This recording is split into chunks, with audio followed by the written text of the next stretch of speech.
Bueno, estábamos con este vínculo entre el comité científico y el editorial, y también decíamos que ante la pregunta de qué necesita una revista para ser considerada un canal sólido, que aquí fue donde nos quedamos, dijimos, hay únicamente tres elementos que me permitirán eventualmente identificar.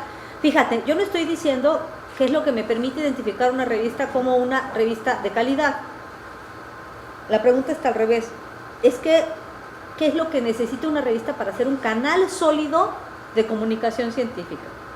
Canal sólido. Luego puede publicar burradas, eso no va a depender de nadie más que del propio comité editorial de la revista. O sea, cuando yo encuentro una revista que tiene publicadas cosas horrendas, yo no tengo que criticar a la base de datos que la acogió. Yo tengo que criticar al comité editorial de la revista que la está haciendo mal, ¿no? Cuando yo estaba hace ya muchos años coordinando la parte editorial de la base de datos Redalic, no faltaba quien llegaba y me decía, ¿cómo es posible que ustedes aceptaron esta revista en Redalic si todos sabemos que es horrible y que es muy mala porque publica esta basura? Yo, pues sí, debe ser, no digo que no, pero no, o sea, nosotros lo que evaluamos no son los artículos que publica, nosotros lo que evaluamos son las prácticas editoriales del medio de comunicación. Si luego publica basura, sabes que, mira, aquí está el teléfono del editor, háblale y dile a él que está publicando basura. ¿Yo qué? Yo lo único que te puedo decir es que la revista tiene buenas prácticas editoriales. No confundamos tener buenas prácticas editoriales con publicar contenido de calidad, son cosas distintas. Ahora, si estás publicando contenido de calidad y ese contenido de calidad de verdad está significando algo importante para la comunidad, te van a citar. O de verdad haces algo bien malo, también te van a citar, porque vas a generar impacto. ¿Vale? Ahora, calidad. Decíamos, para que una revista, ya llegamos, por fin, es que prefiero hacer un recuento, ¿verdad? ¿Qué decíamos? ¿Qué es lo que da, lo que dota la idea de calidad para el caso de una revista científica? Única, exclusiva y llanamente el peer review. Es lo único que me puede determinar si una revista tiene calidad científica o no tiene calidad científica. Y así de sencillo. Si la revista no recurre a un proceso de revisión por pares, no es científica. Pero, fíjense bien, eventualmente una revista científica podría citar a una revista que no sea científica o una publicación que no sea científica. ¿Por qué? O porque no vale la pena o porque simplemente lo está refiriendo. ¿Sí me explicó? Lo está refiriendo, era el caso que Mayola mencionaba hace rato, porque hubo una discusión que se generó hace un par de semanas respecto de una crítica que alguien hacía, porque decían que cómo era posible que la revista Artes de México estuviera reconocida en Scopus. Y entonces esta persona decía, ¿cómo es posible que la revista Artes de México esté reconocida en Scopus si no es una revista científica? No es una revista científica, claro que no. Y no es científica porque no recurre a revisión por pares científicos. Pero la citan en algunas áreas del conocimiento. ¿Y cómo la citan? Tiene citas. Y lo único que está diciendo Scopus es, hay áreas del conocimiento que están citando esta revista, que luego resulta que no tiene revisión por pares, es otra historia, pero de que tiene citas, tiene citas. Y entonces son varias tipologías documentales las que están ahí jugando, ¿no? Bueno, entonces, existen varias modalidades del peer review. Probablemente el que ustedes más conocen es el famoso peer review double blind, ¿no? ¿Cómo funciona el double blind? Peer review es revisión por pares. Peer es de par de igual. Decíamos, en un examen de doctorado solo puede haber como sinodales gente con doctorado. En un examen de maestría solo puede haber maestros, ¿o no? ¿Están de acuerdo? ¿Sí? En un examen de licenciatura solo puede haber gente que tenga el título de licenciatura. Peer es par, es igual. Y review, pues es de revisión del par, revisión del igual. Ahora, este peer review generalmente se hace, lo decíamos hace rato, con dos. ¿Para qué? Para tener un par de opiniones. A lo mejor, claro, si los dos me dicen que sí, va, ya habíamos dicho. Si los dos me dicen que no, no va, al menos en el dictamen académico. Y a lo mejor uno me dice que sí, otro me dice que no, entonces tengo que recurrir a uno tercero, y ese tercero es el que me va a ayudar a dirimir sí, el texto ya tendrá 2 votos, digamos, a favor, igualito que en un examen recepcional. Perdón, pero nadie descubrió el agua tibia. Ahora, no surgió antier, y no es algo que se le ocurrió a CONACYT, y no es algo que vino con el neoliberalismo. La primera revista científica que recurrió al proceso de revisión por pares fue el Philosophical Transactions, que es editada, a la fecha sigue siendo editada por la Royal Society de Londres, y es una revista que nació en 1665. Y desde 1665, con lo cual ya tiene más de 400 años que utilizamos este método para decidir qué es ciencia y qué no es ciencia. Por eso cuando dicen, es que, claro, que nosotros lo conocimos antier, no quiere decir que surgió antier, porque yo no he escuchado por ahí a muchos académicos que de pronto dicen, es que antes las revistas eran más sencillas, pero después de que inventaron esa cosa de peer review, no, Pato, mira, te juro, o sea, don Mr. Oldenburg tiene años que es fantasma. O sea, si la primera revista científica surgió en 1665, ¿no? 700, 800, 900, luego 2000, 1200, como 500 años. 500 años operando de la misma manera. El sistema de la ciencia es un sistema que tarda mucho en cambiar sus prácticas. Sus prácticas son de larga data. Y estas formas también, digamos, como decía yo hace rato, estas formas como de castas que tenemos de organización en la ciencia también datan desde esa época. O sea, esta ridiculez de ponerte tu toga y tu birrete que ahora se instrumenta en estas universidades tropicales, claro, no surgió aquí, pero tiene que ver como con también marcar estas distinciones por colores, por disciplinas. Así que el peer review double blind no lo inventó CONACYT, no lo inventó el neoliberalismo, no. Y en esa época todas las revistas científicas se publicaban en latín, porque era la lengua franca de la ciencia. Y no es que venía Darwin y se ponía mal y decía, ay no, ¿cómo latín? Yo nada más que escribo en inglés, no, pues era latín. Porque era la lengua franca de la ciencia. Hoy la lengua franca de la ciencia es el inglés. Luego pueden no gustarnos, pero es el inglés. Ahora, en unos años de verdad estoy segura, porque la ciencia de China viene pegando muy fuerte. El día de hoy ya es el segundo país productor de ciencia, China. Y los pronósticos indican que en unos cuantos años, no, ni siquiera tantos, en unos 50 años más o menos, la lengua franca de la ciencia podría llegar a ser el chino. Yo insisto, espero que para entonces ya esté yo jubilada, ¿no? Porque yo soy chino, si la neta no quiero hablar, pero a los chicos que vienen les tocará aprender esas cosas. A eso nos referimos. Ahora, habría varias modalidades de peer review, porque la que uno conoce es pues la del double blind, de esta que hablamos, pero por ejemplo hay otra revisión, el peer review, que es one blind. La double blind es, yo tengo un texto que me mandó Iván a mi redacción, y entonces yo le digo gracias Iván, y entonces tengo este texto, y entonces le pido a Javier y le pido a Mayola que me hagan el dictamen. Javier dice que sí, Mayola dice que no. Entonces busco un tercero, voy con Irma. Irma me dice que no también, muchas gracias, ¿no? Pero Iván no sabe quiénes son las identidades de los que lo revisaron. Y los que revisan no saben cuál es la identidad de Iván.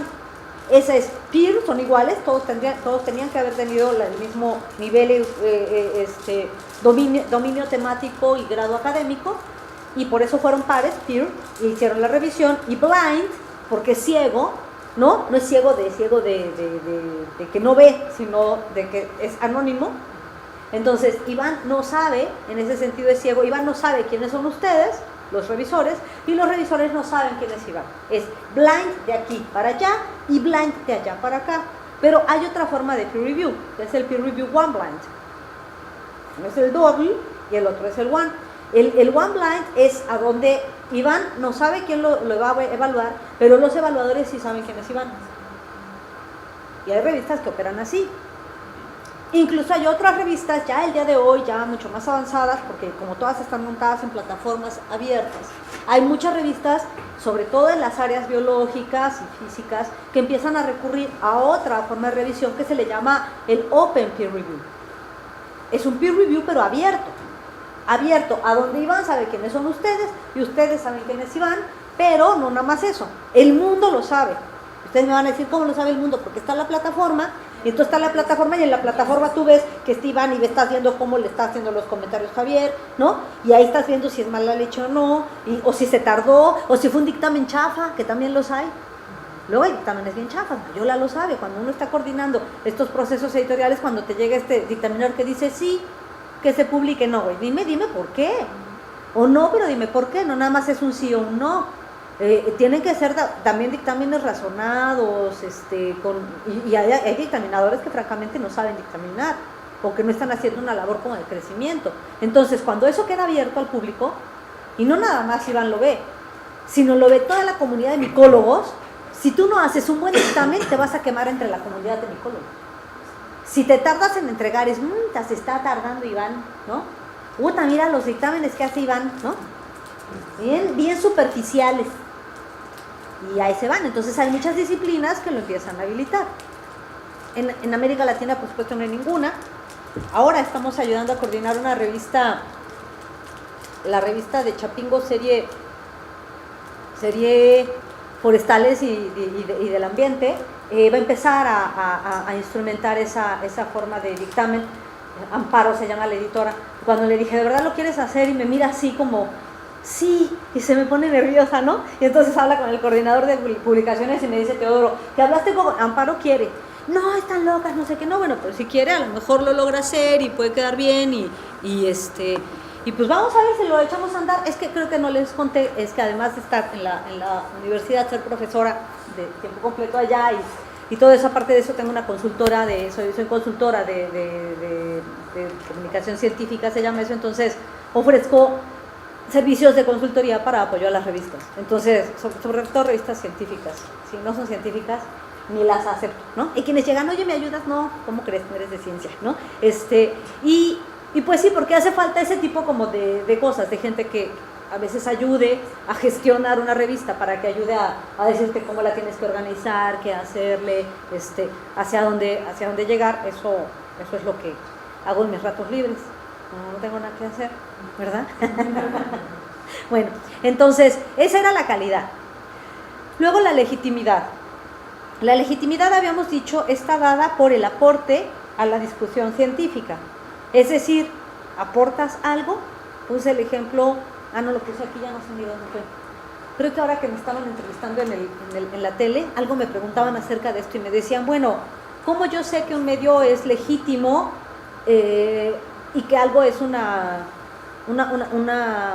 un medio legítimo en el que vale la pena colocar los resultados de investigación? Y yo siempre que hablo de estos tres temas, acá, pongo el ejemplo de, seguro que ustedes vieron la película de La Era del Hielo, ¿no? ¿Verdad que sí? Que es muy bonita, que está la gran manada y todo esto. Bueno, pero en La Era del Hielo hay una ardilla, o no sé qué es, que está persiguiendo a una bellota, ¿no? Y entonces tiene su bellota, que es como su gran pues, tesoro, ¿sí? Ajá. Entonces, esta bellota tiene esta ardilla tiene su bellota, que es su gran tesoro, o como el Gollum también, ¿no? Que es así my treasure, ¿no? Porque es así. El Gollum también así abrazando su anillo. Imagínense que ustedes son investigadores y que encontraron que tienen un hallazgo de investigación relevantísimo. Pues ustedes son como Gollum abrazando su anillo, o son como el de la ardilla de La Era del Hielo abrazando su bellota, ¿sí? Si ustedes de verdad tienen un hallazgo de investigación que nadie más tiene, nadie más, son los únicos del planeta que lo tienen, ¿a poco se lo van a dar a cualquier revista? Pues es su bellota. O sea, no es ahí de, ya cualquier revistilla por ahí chafa, no, tiene que ser una revista en principio, por supuesto, yo mi bellota solo la voy a llevar con un medio que tenga un proceso de revisión por pares que sea súper riguroso, porque yo sé que mi bellota va a pasar esa prueba. Y porque estoy dispuesta a vérmelas con todos los dictaminadores que me pongas, porque la voy a defender contra quien quiera mancillarla y decir que no es un tesoro. Y la voy a defender a muerte. Y no me importa que me pongas a los, digamos, más tú las traes del área, yo la voy a poder defender porque yo sé que esto es un tesoro, tengo la certeza de que es un tesoro. Entonces tú vas y me vas a traer a todos los dictaminadores más superleones y yo voy a defender a mi bellota, cual merece, porque es un verdadero tesoro. No importa quién me pongas. Es más, si yo me fuera con una revista que tiene exiguos patrones de calidad, no le estaría haciendo, no estaría honrando a mi bellota maravillosa, llena, que es un tesoro. Ahora, yo sé que mi bellota tiene un aporte y lo puedo defender y lo puedo demostrar. Y yo sé que cuando se identifique que este es un aporte, la comunidad lo va a usar, porque la comunidad se va a dar cuenta que esto es un gran hallazgo, es un avance, y como es un avance no van a poder dejar de citarlo, de mencionarlo. Por eso está este aporte a la discusión, que es el uso de los resultados de investigación en el desarrollo científico. ¿Cómo sabemos que una revista es legítima? O que tiene legitimidad. Ya sabemos que tiene calidad, en la medida en que recurre a procesos de revisión por pares. Bueno, tiene legitimidad, además de calidad, porque pueden tener calidad y no tener legitimidad, ¿sí? O sea, puede ser una revista que recurra a un súper difícil y súper riguroso proceso de revisión por pares y tiene calidad, pero no está legitimada. Ahora, ¿qué requiere para estar legitimada? Que lo que es esa revista donde se está publicando esté publicando aportes de investigación y que los resultados de investigación que ahí se publiquen se estén usando, No, lo importante de una revista en este sentido no nada más es publicar y lograr que alguien te lea y que encima te cite. Está re difícil, ¿no? Luego, si evidentemente mi revista tiene público y ese público es un público target importante también, un público científico que está generando también ciencia, entonces como me va a citar, entonces mi revista va a entrar en las bases de datos de citas, porque me están citando, ¿sí? Y evidentemente si me están integrando en bases de datos que evalúan las revistas, evidentemente me estarán incluyendo en los índices que evalúan a las revistas. La legitimidad es cuando una revista empieza a tener como estrellitas, como un hotel que tiene estrellas. Uno supone que una estrella corresponde a un tipo de hoteles y que 2 estrellas corresponde a otro tipo de hoteles y que 3 estrellas y que 5 estrellas. Luego uno llega a 5 estrellas que son horrorosos, pero se supone que es un estándar, ¿no? Bueno. Ahora, en tercer lugar es visibilidad. ¿Qué es lo que yo espero con visibilidad? Bueno, que esto sí ya, insisto, aquí solamente estamos hablando de edición electrónica, no estamos hablando de edición en papel, aquí ni de relajo vamos a hablar de edición en papel. Que tenga una página electrónica de la revista, una versión electrónica de la revista. Si la revista científica no tiene una versión electrónica, ni siquiera existe. Ahora, puede ser revistas que son de paga, pero tienen su edición electrónica, por supuesto, pueden ser de paga o pueden ser en acceso abierto, pero tienen un soporte digital. Después, están insertas en bases de datos, en catálogos e índices que dan visibilidad a la publicación. ¿Se fijan que esto es distinto? Aquí estoy diciendo catálogos, índices o bases de datos que dan visibilidad. Una cosa es que me den visibilidad y otra cosa es que me den conteos de citas. Esos que dan conteos de citas, esos que dan indicadores, son las indizaciones. Los que solo me dan visibilidad, esas son bases de datos. No es lo mismo, ¿sí? Y después, que tenga esto ya es como digamos para un mundo mucho más contemporáneo, que tenga visibilidad. Una revista científica quiere decir que tiene apertura tecnológica. ¿Qué es esto de apertura tecnológica? Que me permite compartir metadatos para ser buscable y encontrable. Y ya vamos a empezar a hablar de temas más o menos complicados. ¿A qué me refiero con metadatos? Me refiero a las etiquetas de los datos, a los descriptores de los datos, a los datos de los datos. Esos son los metadatos. Les voy a poner un ejemplo a ver si así queda más claro. Ustedes alguna vez han utilizado una tabla de Excel, ¿sí? Entonces imagínense que yo utilizo una tabla de Excel para poner nuestros nombres con nuestras edades. Ajá. Y después yo registro los nombres y las edades y yo podría, por ejemplo, organizar la información de esa base de datos chiquitita y puedo decirle al Excel, a ver, ahora organízame esta tabla por apellido de las personas. Ahora organízamela por edades. Y si le digo organízamela por, yo qué sé, por color de los ojos, son datos que tendría que registrar, ¿sí? Entonces yo registro todos esos datos, pero en la parte de arriba de la tabla de Excel, yo tendría que colocar el nombre de la columna. para que Excel sepa cómo lo quiero organizar, ¿están de acuerdo? Entonces yo tendría, y si los quiero organizar por apellido, yo tendría que poner en una columna los puros nombres, en otra columna los puros apellidos, y en otra columna las puras edades, en otra columna los puros colores de ojos, ¿sí? Y entonces, si yo tengo esa información puesta así, entonces yo podría, como ya tengo arriba el descriptor, ya tengo arriba la columna se llama edad, entonces ya le puedo decir a Excel, organízame esta tabla por edades, porque ya tiene una columna que tiene la etiqueta de nombre, o sea, ya Excel sabe que todos los datos que están abajo de eso tienen la etiqueta edad, ¿sí? Si no le hago así no la puedo ordenar, ¿están de acuerdo? Igualito funciona para las revistas. Pero ¿qué tipo de datos yo tendría que ordenar para poder generar estadísticas de la comunicación de la ciencia? Imagínense que ustedes generan una revista. Hay un montón de datos que están incluidos, más allá de la información científica del artículo. O sea, más allá de lo que el artículo dice. El artículo va a hablar acerca de, yo qué sé, el dedo meñique de las monjas pasionarias en los, yo qué sé, en los cuadros, yo qué sé, del siglo XIX, en una revista de historia del arte. Pero más allá del tema que trata la revista, hay un montón de datos que yo tendría que organizar para saber cómo se distribuye la información de la revista. Por ejemplo, el título de la revista es un dato, el nombre del autor es otro dato, el apellido del autor es otro dato, pero si son varios autores, pues serían varios datos. Y después, la institución a la cual está adscrita ese autor, y después los artículos o la bibliografía que está citando ese autor, los años de la bibliografía que está citando. Cada uno de esos elementos es un dato. Y esos datos tienen que ser registrados en hojas gigantes con pequeños metadatos. Claro que los editores no están como locos llenando una tabla de Excel. Todo eso se administra y se gestiona a partir de una cosa que se llama marcaje de metadatos.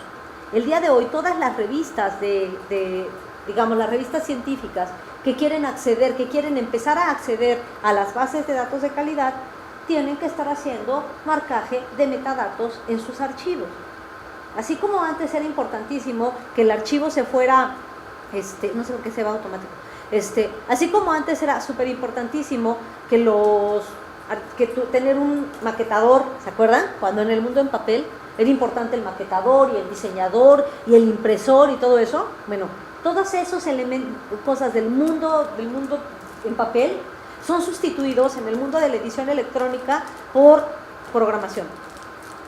Y entonces hay una gran cantidad de procesos que tienen que ser programados. Y la mayor parte, si ustedes hoy hablan con la mayor parte de los editores científicos del país, todos están viendo quién les va a hacer el marcaje de metadatos, bajo qué estándar de metadatos, cómo los van a compartir. A todo eso se le llama interoperabilidad. Es decir, yo tengo datos y lo que yo necesito darle a las bases de datos no son mis artículos. Lo que yo le necesito dar a las bases de datos son los datos de mis datos, es decir, los metadatos. Cuando yo le entrego los metadatos a los motores de búsqueda, entonces estos motores de búsqueda me encuentran. Si no, ¿cómo creen que funciona Google? O sea, Google no es un gran Dios que dice, yo sé que estás buscando esto, que lo pone. O sea, todas las páginas de internet tienen una gran cantidad de metadatos descriptivos, digamos, asociados, que cuando ustedes ponen la palabra palmera del desierto, hay un montón de imágenes de notas de periódico, de no sé qué, que tienen etiquetada la palabra palmera del desierto y ¡pum!, te regresa. Ahí son puros robots. Lo que te está regresando son solamente metadatos marcados. Si nosotros no tenemos esos elementos para el desarrollo, sobre todo de revistas electrónicas, tenemos simplemente una página web, pero no tenemos una revista electrónica. Es un mundo bastante más complicado, ¿verdad? Bueno, por eso, a eso me refiero cuando digo visibilidad, apertura tecnológica. Es decir, si ustedes encuentran una revista que tiene compartidos sus metadatos, es una revista que no nada más tiene puros PDFs puestos en línea.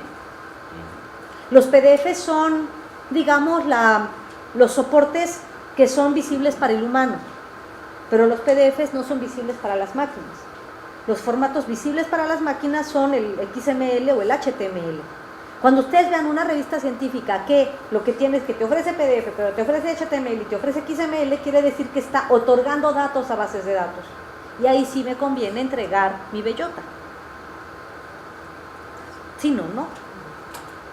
Si no, nada más estoy publicando en una revista que en realidad es una versión en papel que tiene un PDF en línea. Pero los PDFs puestos en línea no son electrónicos. De eso vamos a hablar un poquito más. Y además estas revistas deben ser revistas de acceso abierto en este concepto que tenemos en América Latina de colocarlo en abierto. En la mayor parte de los países del mundo no funcionan así. Tienen un ecosistema de edición que es distinto, a donde la mayor parte de las universidades no editan y los procesos editoriales están cedidos a empresas que sí tienen la finalidad principal de generar un lucro a partir de los procesos editoriales, y el lucro es enorme, enorme. Ahora, en esta triada, calidad, visibilidad, legitimidad, yo siempre pongo esta caricatura que me robé una vez de una revista que la encontré, no sé si la alcanzan a ver, pero es divina como ella sola. Es una cari de un argentino que se llama Marcelo Besares, y entonces ya saben, ¿no? O sea, ese verdugo que está ahí dice, ocasionalmente así ve el autor al evaluador. Y es un verdugo, ¿no? Así, maldito que quiere como, ya vieron ese de la esquina. Luego, el evaluador al autor lo ve como un changuito que está escribiendo en la computadora, ¿no? O sea, todos los dictaminadores ven a los autores como si fueran unos estúpidos. Luego, del lado de acá está, y el editor así ve a los demás y viceversa, todos, ¿no? O sea, el editor piensa que el dictaminador está sentado en una hamaca y que todos los demás están sentados en una hamaca. Pero, sin duda, todos nos vemos así, ¿no? Publicar o no publicar, esa es la cuestión, sí, no, porque todos somos la misma cosa en algún momento. En este juego de la calidad, visibilidad, legitimidad, tocaría decir que los autores, hagan de cuenta que es un ecosistema de producción científica, se produce ciencia. ¿Quién produce la ciencia? Los autores. Pero los evaluadores son los que legitiman a esta ciencia, porque son los que dicen sí o dicen no. Los editores son los que lo difunden, en todo caso, y los lectores son los consumidores. Este sería, digamos, el circuito o el circuito del ecosistema de la editoración científica, ¿no? Pero el tema es que todos somos todo al mismo tiempo. O sea, ustedes en este momento, con toda certeza, están siendo autores de algún artículo que están escribiendo para otra revista, y en este mismo momento alguien les está pidiendo que sean evaluadores de una revista, y al mismo tiempo, en veces, no siempre, tenemos la fortuna de ser editores, y lo que sí es que todos somos lectores. O sea, esto lo somos todos al mismo tiempo. Nada más que a veces yo soy lector de unas revistas, soy autor de otras, soy evaluador de otras y soy editor de otras. Y todos somos lo mismo, nada más que puestos con distintas cachuchas en distintos momentos. Ahora, nos vamos a este punto que decía hace un momento, que me parece que es fundamental. La presentación está dividida como en dos grandes partes. Esta parte de lo que sería como los elementos de las prestaciones de la edición electrónica frente a la de papel, y después ya la parte como de las bases de datos de corriente principal. Con esta nos vamos a tratar de ir rápido, si no, no vamos a acabar. La edición electrónica no es poner PDFs en línea. Si ustedes abren una revista que esté en línea y lo único que les ofrece son PDFs, échense a correr. Échense a correr, eso es muy chafa, ustedes no se lo merecen, ¿no? Ustedes se merecen una revista que esté bien gestionada, y además lo peor de todo es que sale igual de caro hacerlo mal que hacerlo bien. Bueno, ahora, ¿qué es lo que cambia en todo este proceso que decíamos, de este proceso de producción editorial? Cuando la edición era impresa, así funcionaba la edición impresa. En medio tenemos, por supuesto, el proceso de revisión por pares, pero primero yo tenía la redacción de los textos, y después de la redacción pasaba por la revisión, el trabajo editorial, todo lo que quieran, y luego mi impresión. Y solo después de imprimir podía distribuir, ¿no? O sea, yo como editor no podía llegar con el impresor y decirle, oye, mira, te adelanto estos 4 artículos. Los otros 5 que faltan ahí te los voy trayendo en la semana. No funciona así el impresor. Yo al impresor le tengo que llevar todo el morsologote junto, ¿no? Aquí completo y ya. Y entonces, y el impresor no me va sacando de poquito en poquito, no me va diciendo, te saqué estos 2 artículos, empieza a distribuirlos. No, papi, yo quiero que me entregues la revista así, completa, y una vez que esté completa yo la distribuyo. Yo no puedo saltarme los procesos, no puedo pasarme de la redacción a la distribución. Está un paso 1, hasta que concluye el paso 1, sigue el paso 2, y hasta que concluye el paso 2, sigue el paso 3, ¿sí? Congelemos esa idea. Esa es la idea de la edición en papel, ¿sí? Eso no funciona en lo electrónico. El problema es que ahí es cuando se nos ven las posturas, cuando los editores en papel se quieren convertir en editores electrónicos y siguen haciendo revistas electrónicas como si estuvieran en papel. Y ahí no funciona la cosa. El proceso es diferente en el caso de la edición electrónica. ¿Cómo funciona? Primero, el proceso de redacción, edición y distribución es simultáneo.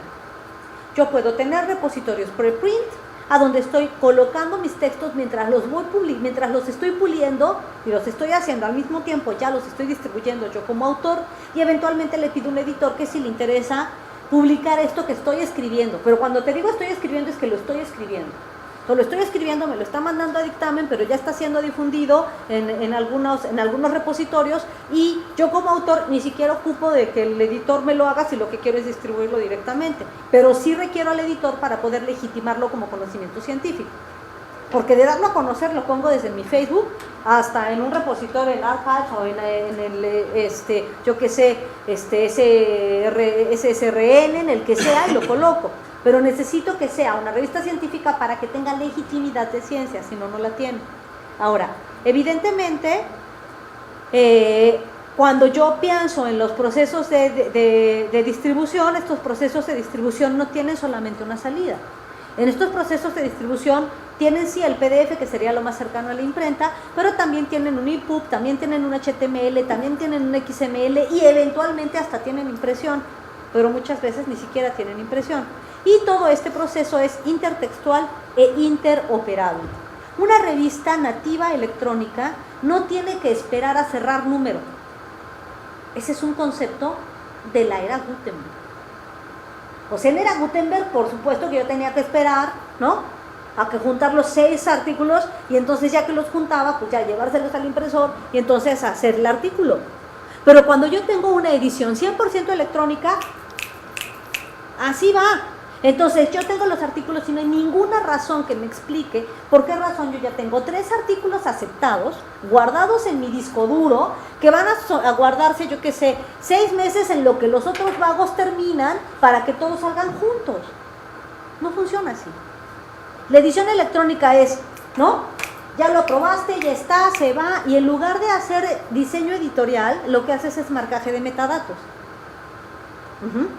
Va, el texto está, ya lo aprobaron, le hago el marcaje de metadatos, inmediatamente que está marcado, se diseña de volada, porque es un diseño facilito, sencillo, no se va a imprimir, ¿no?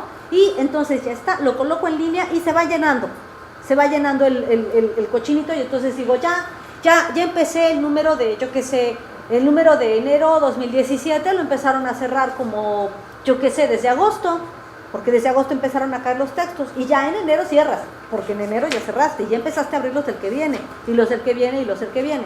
A eso se le llama preprint, o print ahead. Y entonces la mayor parte de las revistas electrónicas el día de hoy son revistas preprint, si son 100% nativas electrónicas. Si ustedes van a publicar en una revista que se dice electrónica y que te dice, ay, mira, tu texto va a salir en abril del 2018, échense a correr. Porque ustedes, ¿para qué quieren esperarse un año? Cuando podrían perfectamente publicar en una revista que recurre al preprint. Por eso regreso a mi mismo argumento de la mañana, ¿no? Cuando yo decía, claro, por supuesto que cuando dicen que el papel nunca va a sustituir a lo electrónico, tienen toda la razón. Estas prestaciones no las tiene el papel. Claro, es mucho más romántico leer en papel, yo qué sé, a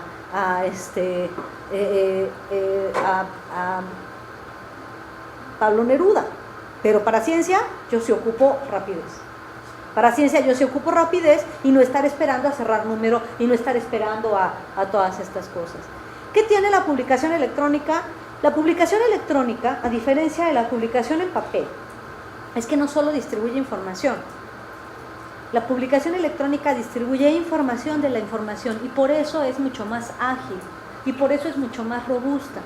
¿Y a qué me refiero cuando digo que distribuye información de la información? Me refiero a que distribuye metadatos, lo que decíamos hace un momento, ¿sí?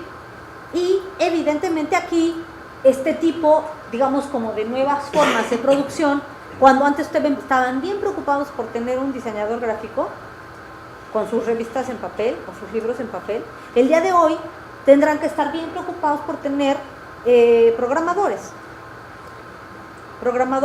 sistemas.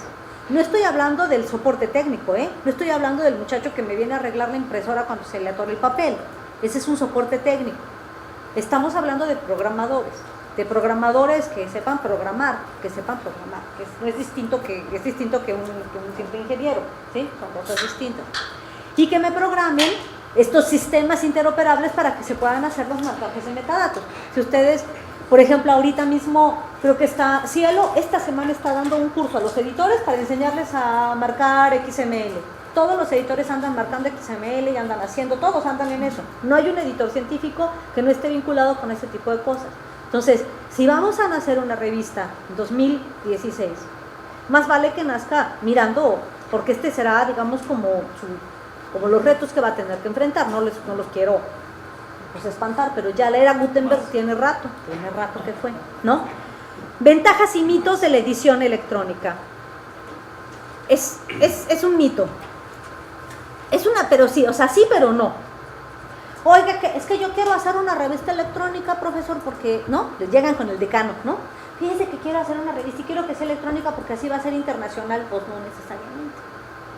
En principio puede que, pero no necesariamente. Potencialmente sí, pero los lectores deben estar al tanto de que existe.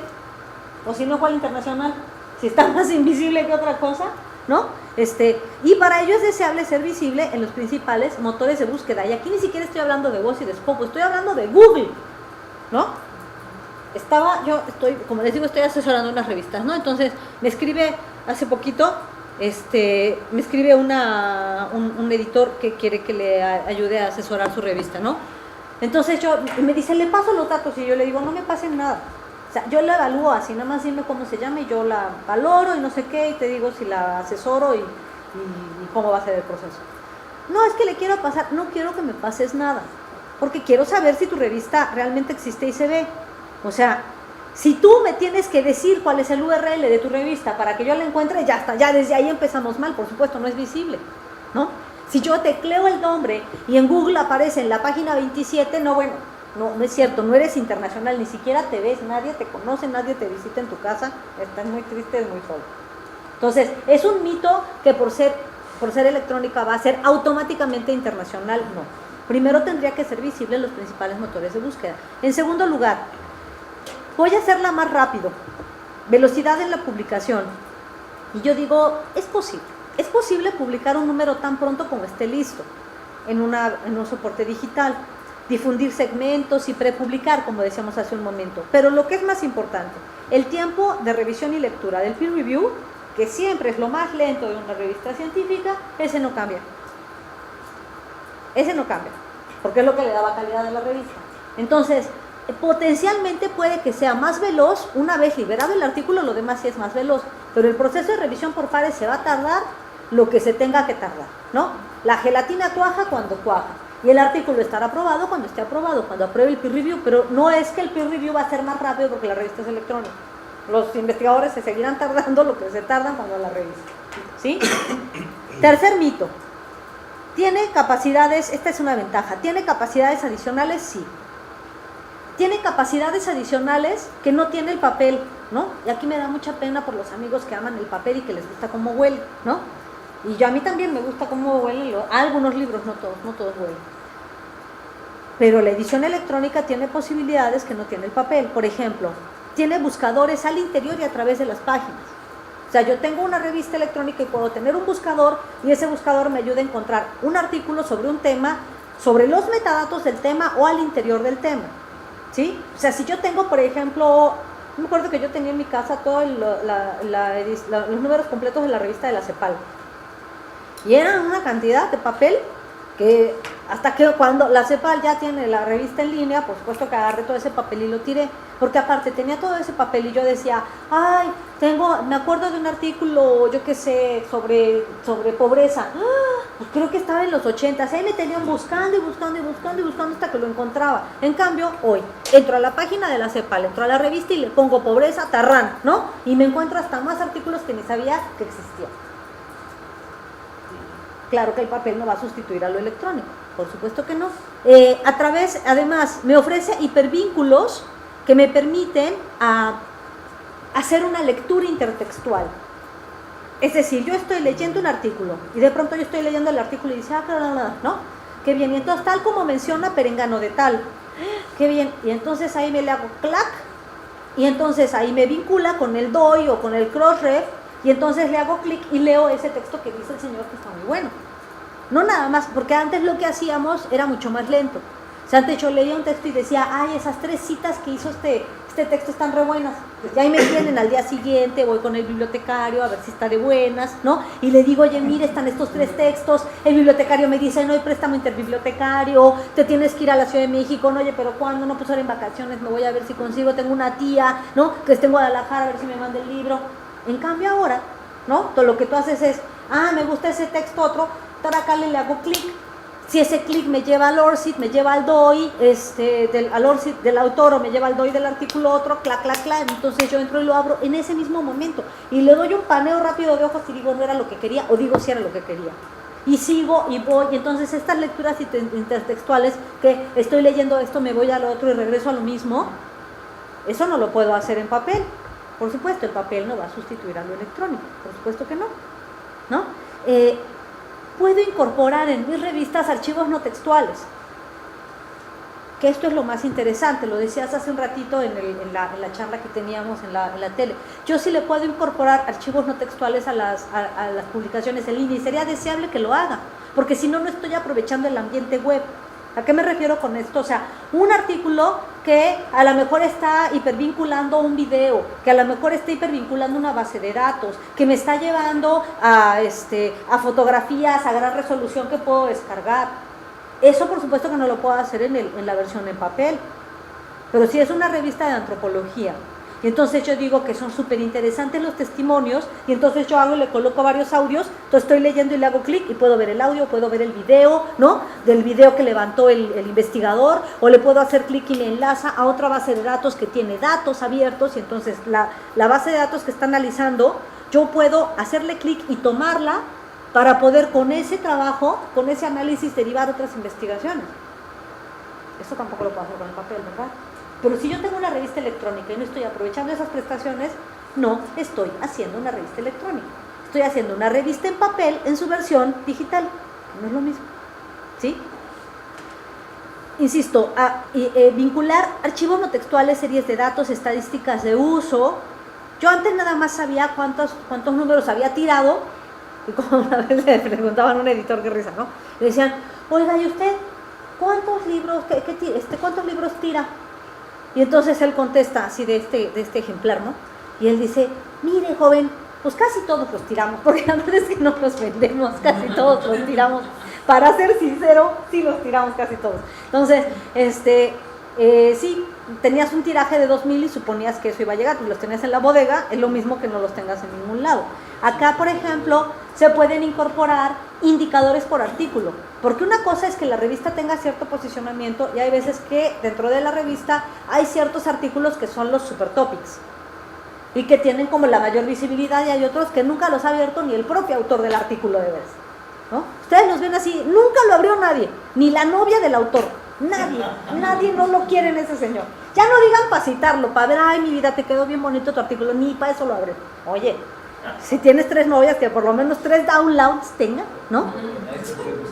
¿Sí o no? O sea, amor se refleja en downloads, y si es más amor todavía cita, ¿no? Ahora, que no publique en cualquier lugar, Alguien me decía que esto de las citas era que, alguien me decía, claro, es que se trata simplemente como de citas entre amigos, y yo decía, claro que sí, nada más que depende de qué amigos tengas, ¿no? Yo sí quisiera tener puros amigos que publiquen en revistas Cuartiluna. Pero bueno. Después, mito, que va a haber una reducción de costos. Francamente no. Francamente no. Es más, si me apuran, una edición electrónica bien hecha es mucho más cara que una edición en papel. ¿Y sí?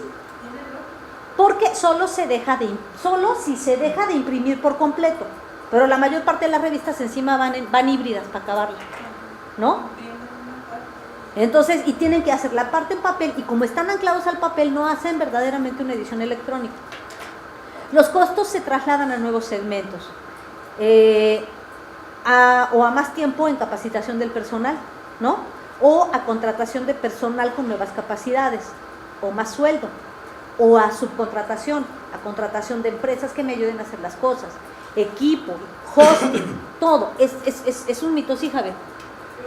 Esa cuestión de si se imprime o no se imprime, ¿es cierto que el innovador pide ejemplares impresos aunque el registro sea de una revista electrónica? Of course not.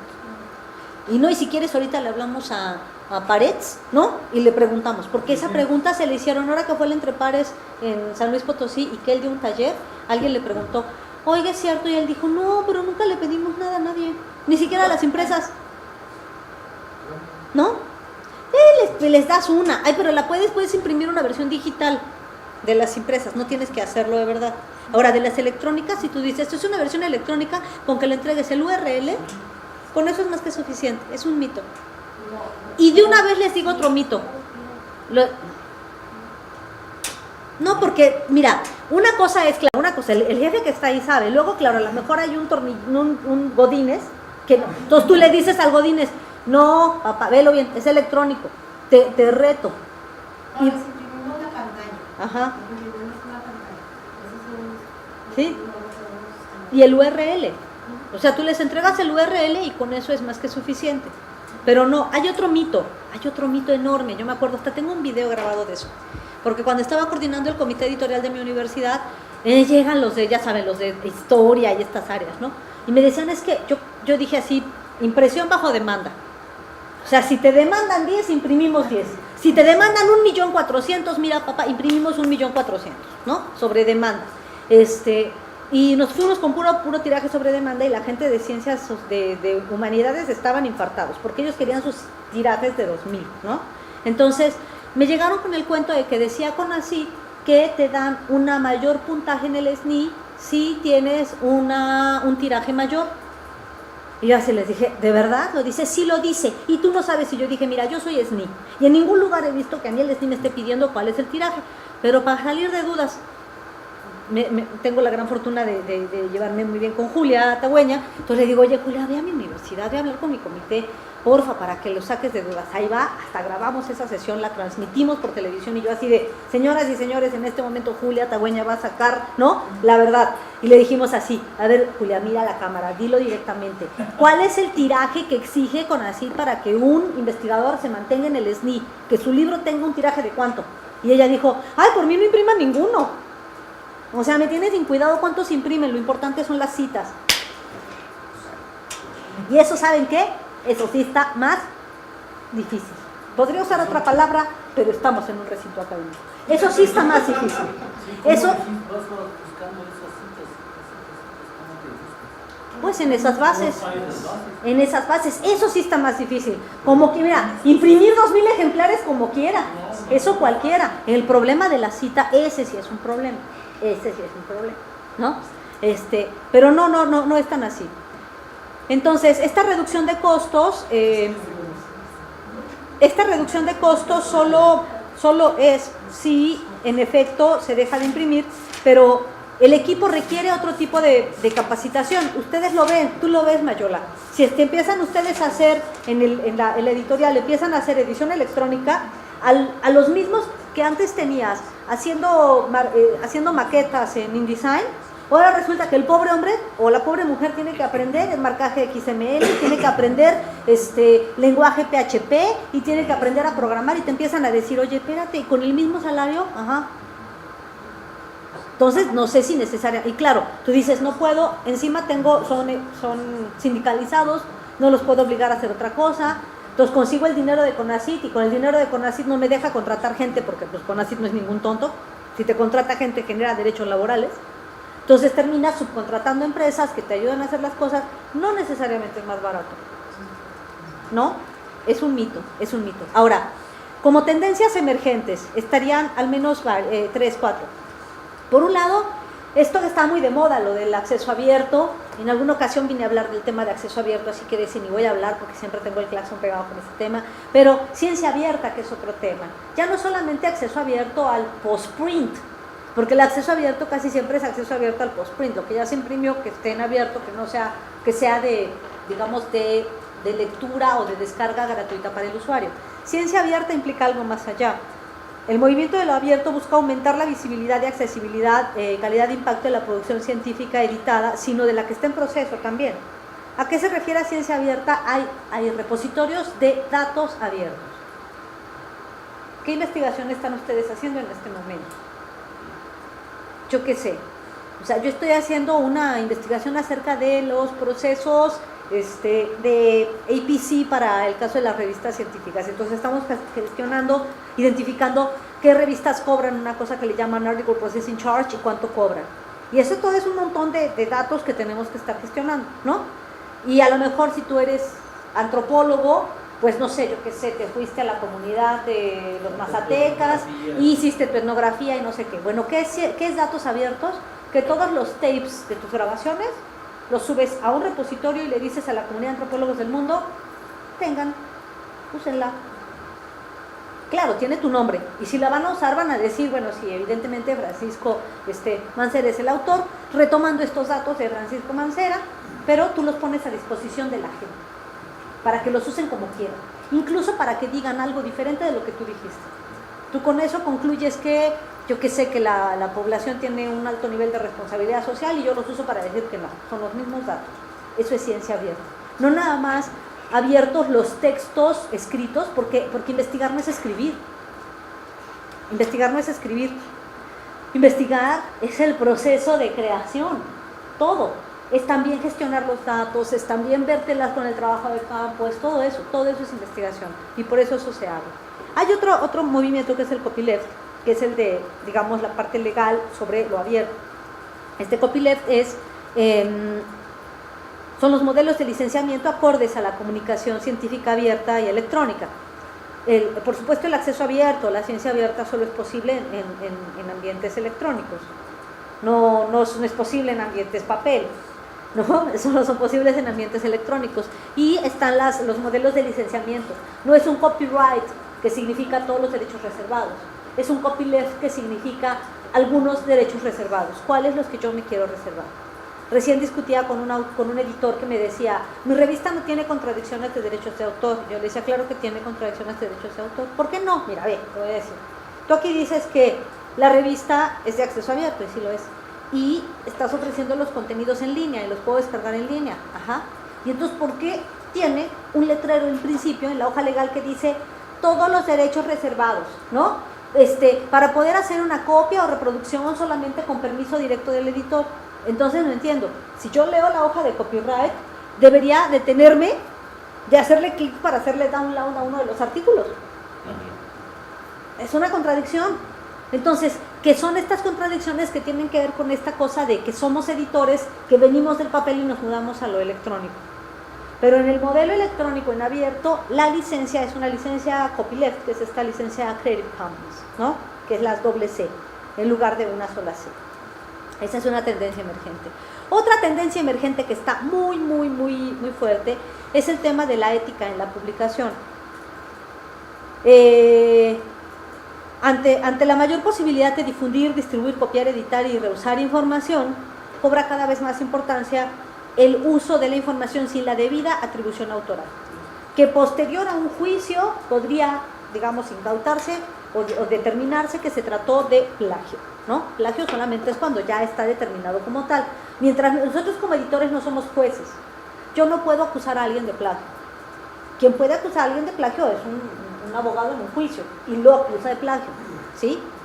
Pero es como así de asesino, aunque yo lo vea con las manos en la masa, hasta que el juez decida que fue un asesinato en primer grado, lo será, ¿sí me explicó? Mientras tanto es nada más un presunto asesino, pero no es un asesino. Bueno, En este caso, nosotros como editores tenemos presuntos plagiarios, pero no lo podemos, digamos, como criticar, o ¿cómo se llama?, denunciar directamente el plagio. Lo que sí podemos decir como editores es que alguien usó una información sin la debida atribución autoral.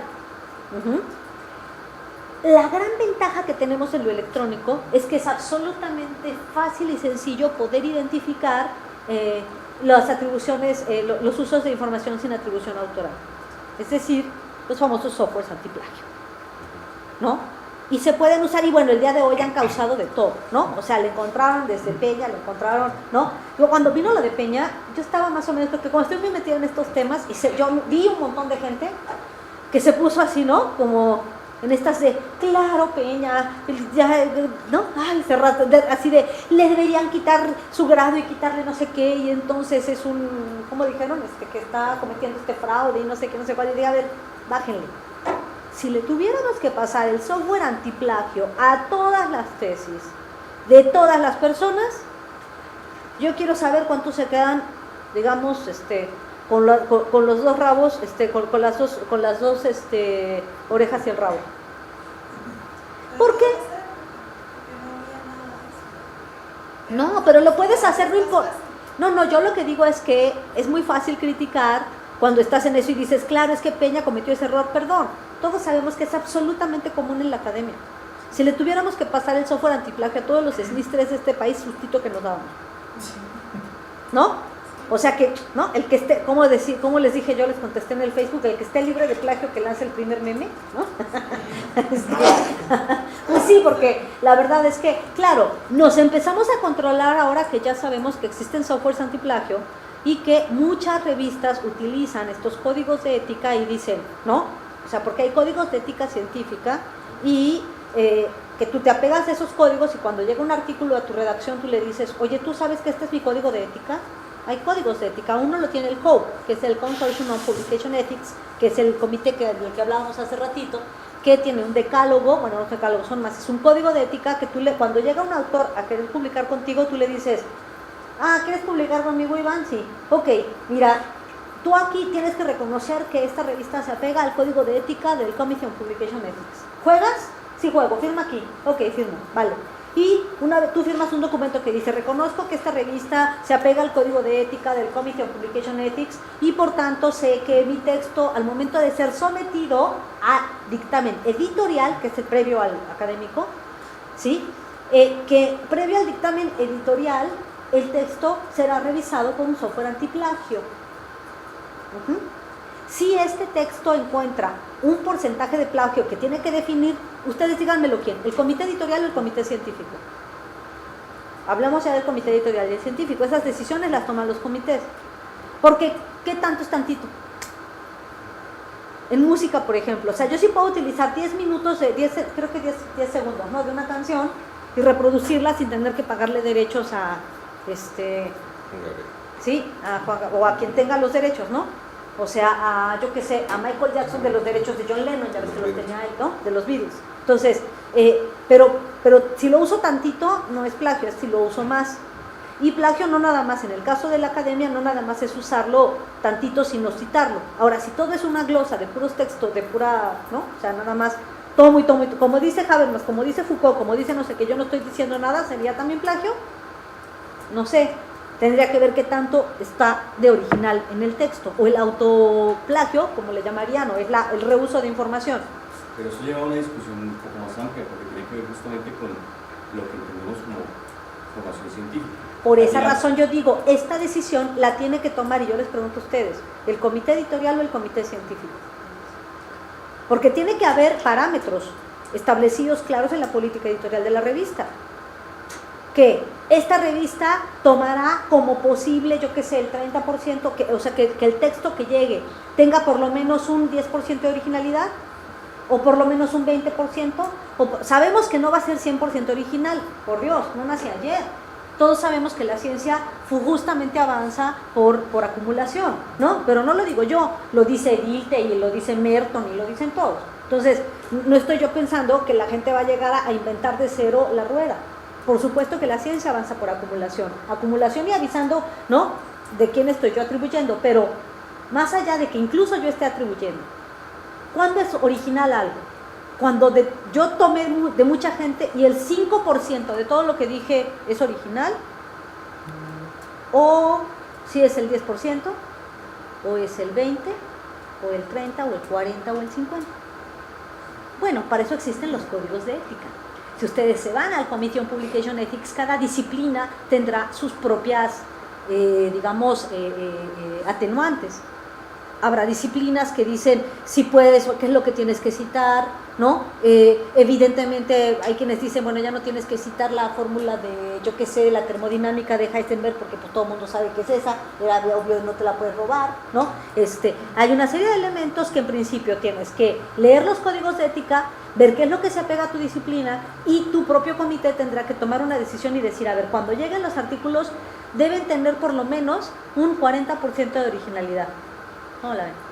O 30, o 70, depende qué tan rudo se ponga. Y entonces eso es lo que tú le comunicas a tu autor. Y tú a tu autor le dices, mira, lo que tú me traigas aquí a valorar debe tener por lo menos un 40% de originalidad. Yo sé que hasta en 60% lo puedes tomar de otros. Pero para que esto se considere original, de todo lo que escribiste y que tomaste de otros, por lo menos un 40% tiene que ser tuyo. ¿Y quién lo va a realizar? ¿Eh? ¿Y quién lo va a realizar? El software antiplagio. El software lo compró con Receipt para todas las universidades del país, se llama Turnitin y lo podemos utilizar de manera gratuita. Bueno, no gratuita.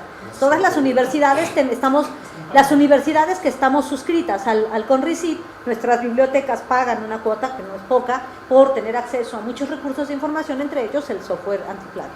Entonces tú pones el software antiplagio y cuando te sale te dice, toda esta información te salió de acá y de este documento que estás poniendo a analizar, 50% es original y el otro 50% viene de estas fuentes.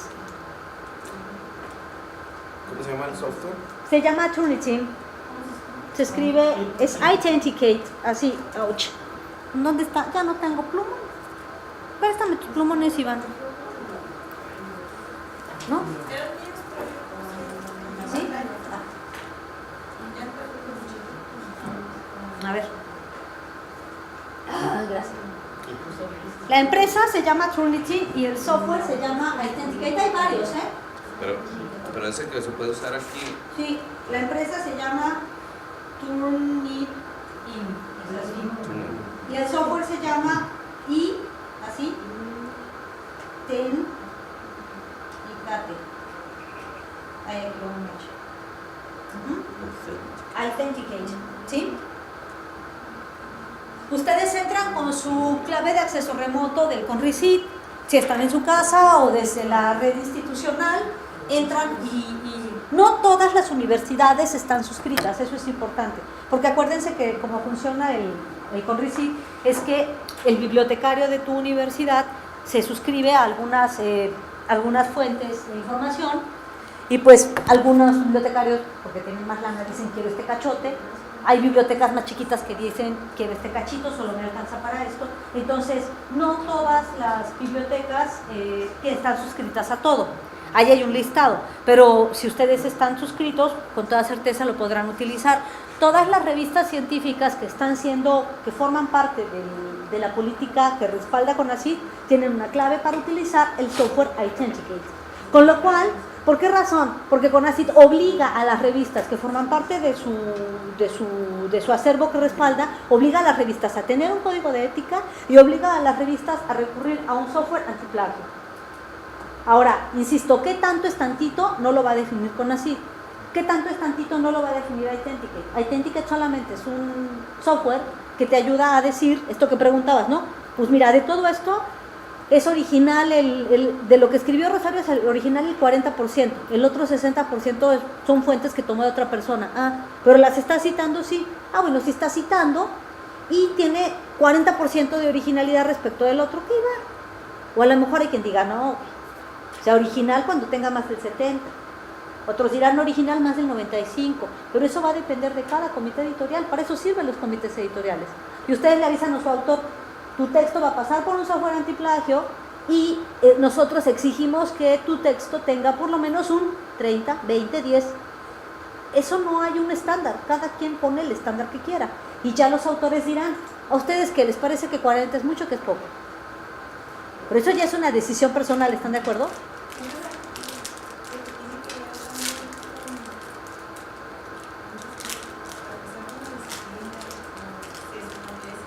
Por esa razón es una decisión que corresponde a los comités. O sea, las herramientas están ahí. Cada comité decidirá. Cada comité decidirá qué le vamos a hacer, ¿no? Por esa razón no sabemos qué tanto fue plagio lo de Peña. Porque necesitaríamos en todo caso saber cuál era, si es que existe, un código de ética de la propia universidad al respecto. Todo esto nos obliga incluso como instituciones a modificar una serie de cosas. O sea, si yo voy a tener mi propio repositorio institucional, yo debo también tener mi código de ética respecto a qué es lo que voy a decidir que va a ser original o no original. Porque una vez que yo tengo mi repositorio, todo está en vitrina. Todo está en vitrina. Me decía justamente ahora la nueva directora de bibliotecas de la UNAM, Silvia se llama, decía, ¿vieras lo que pasó? Yo no, ¿qué pasó? Tú tienes la atribución como estudiante de la UNAM de decir si quieres que tu tesis esté en línea o no en línea. Ajá. O que esté disponible o no disponible. O sea, está resguardada, pero tú como autor tienes la atribución de decidir si quieres que esté a disposición de, digamos, de que la gente la lea, o que esté en línea o que no lo esté. Y me decía, bueno, después de que se suscitó lo de Peña, vieras, me decía Silvia, la cantidad de gente, mira, políticos, académicos, funcionarios, que llegaron inmediatamente a decir, oye, que mi tesis por favor no esté a disposición, que quede resguardada por decisión del autor. Mira, ¿verdad? Igual que la ley de 13-3 deberían poner sus tesis ahí. No, pero también tiene otras implicaciones. Por ejemplo, a mí me pasó una experiencia muy particular, y es que en colegios publicaron mi tesis de maestría y salió un artículo publicado citando mi tesis antes de yo haber publicado parte de la tesis, y de hecho mal citado, porque parte del trabajo era un análisis fotográfico y salieron las fotos sin pies de autor ni nada. Entonces yo particularmente solicité al colegio que pidiera a quien hizo el artículo la citación, pero dices, o sea, pasan de los dos lados también. Ah, no, sí, claro. No, si no digo que no, pero y la gente lo sabe y te lo haces cada vez más viral porque es electrónico. Si fuera en puro papel, de aquí a que vas a Tijuana, ¿no? Es más, a Rosarito, deja tú a Tijuana, aquí a que vas hasta allá y te enteras. Si no, pues no hay forma de enterarte. Por esa razón yo insisto, el papel, el electrónico nunca sustituirá al papel. Yo sé que parece que es una broma, pero en ciencia no, en ciencia no. COPE se llama el otro, se llama Committee on Publication Ethics. Lo único que tienen que hacer es entrar así, pues entro, ¿verdad? Para que lo vean. Si no, van a pensar que les estoy contando chismes, ¿no? Porque no es cierto, que no es,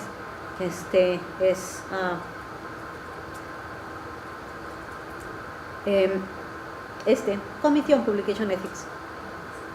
Ajá. ¿Ya vieron? Es una asociación de editores científicos, solo para ciencia, no sirve para otra cosa, solo para editoración científica. Si ustedes van a hacer libros de cuentos infantiles, no les sirve, debe haber para eso seguro, ¿no? Esto es pura editoración científica, ¿sí? Y aquí, por ejemplo, ustedes pueden pagar la suscripción a COPE, pueden utilizar su código de ética de manera, o sea, simplemente lo descargan, que está por aquí, ustedes descargan aquí está código de conducta, ¿ya vieron? ¿Sí? Ustedes descargan el código de conducta del COPE, que está aquí, si lo quieren en chino. ¿En qué idiomas está? En inglés y en chino, no está en español. ¿Qué creen? Así es la vida. Está en chino. Bueno, y entonces aquí dice, ¿no? Los editores que son miembros del COPE, ¿no? Deben, ¿no? Yo qué sé, seguir este código, y aquí viene, ¿no? O sea, los editores deben comunicar las políticas de las revistas, por ejemplo, a los autores, a los lectores, o sea, viene una serie de cosas, está el código para editores, está el código para autores, está el código para dictaminadores, y viene ahí, y por ejemplo, ahí es en ese código donde dice, se recomienda que no se le pida a los autores sugerencias de dictaminadores.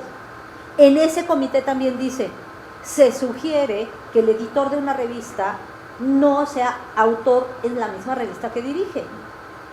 ¿Por qué razón? Pues porque es conflicto de interés, ¿no? Ahora resulta que no, que pasaste el proceso de revisión y encima era doble blind, ¿no? Entonces el doble blind lo hiciste así para elegir a los dictaminadores, o como le hiciste, ¿no? Me decían recién unas autoras, pero es que si nosotros somos editoras tenemos el derecho a publicar ahí. ¿Dónde dice? O sea, ¿dónde dice? Lo que sí está muy raro es que seas tú, digamos, la única autora, se parece que tuviera secciones fijas, si no es periódico, si no eres columnista. O sea, no, pues no es periódico, te equivocaste de modelo de medio. Bueno, entonces, estaba en esta, me iba a ética. Luego está autoarchivo. ¿Qué es el autoarchivo? Los repositorios institucionales, disciplinares o de objetos digitales en general operan mediante autoarchivo, con lo cual se potencia el poblamiento y garantiza la autorización de quienes detentan los derechos morales o autoría, y por lo tanto las revistas deberían permitir el derecho de autoarchivo de los artículos de sus autores en otros repositorios. ¿Me expliqué? No, yo sé que no. Por ejemplo, hay repositorios, vamos a poner el ejemplo de un repositorio. Tengo un repositorio, el repositorio más grande de ciencias sociales, repositorio de, ¿dónde está? Aquí está. Es este de acá, ¿no?